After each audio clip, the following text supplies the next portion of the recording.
I go back a long time. We've worked on a couple projects, but the one comment he made about the future aviators is about safety and customer service. Now, how many active pilots are here? And how many future pilots for United Airlines are here? Okay, guys. All right. So we all start being safe, but I'm going to set the bar. I leave in 9 months, so I'm going to set the bar for customer service, and you have to get above this bar. All right, I'm in Boston. It's a 5 o'clock in the afternoon business flight, international connections for many of our customers. The cleaner comes up the cockpit and says, "Captain, I dropped the radio, my walkie-talkie, 3 inches by 8 inches, down the forward lavatory." And I said, "What are you going to do?" "I'm going to tell my boss." So we're required to send that information to our maintenance department. Send it off to maintenance. Cleaners drop the radio down the forward lavatory in a little computer on the airplane. They board the airplane, it takes 45 minutes. Well, another 20 minutes after everybody's in their seats, not a word. And we have to get released by the maintenance department before we can depart.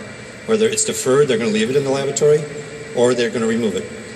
So now it's 30 minutes, 40 minutes, and we've called maintenance twice, no response. They said, "We're working on it." Well, after 40 minutes, I said, "Someone's got to come out here and tell me what's going on, because I have to tell my customers." Well, out walks a mechanic in front of the cockpit. I get out of my seat, put my hat on, put my blazer on, and meet him back by door 2 left. It's right behind the first class section on a Boeing 757. He walks through the door. I said, "What's going on?" He says, "Captain, the cleaners dropped it down there. They should take it out." When I came here, I was a Navy pilot for 20 years. My mission was defined and my direction was true. But when I came here, I found out that there's words like "can't" or "it's not my job." And I took those out of my vocabulary. I never used those 2 words in my lifetime at United Airlines for 30 years. So anyway, I looked at the mechanic and I says, "Follow me." And we walk up to the cockpit, or the forward lavatory. I looked at the flight attendant. "Let me have a plastic bag." She gives me a plastic bag. I take my hat off, my blazer off, give it to the mechanic, stick my arm in this plastic bag, and forcibly I shove it into the forward lavatory. Now, I'd never done that before, so I really didn't know how deep it was, but I was a little frustrated, so I put it in a little more forcibly than I should have, and I hit it, and it scoots off. So then I said, I already made the commitment, so I have to continue with this mission. So I get on my hands and knees, and the flight attendant, I hear her saying, "I'm going to film this."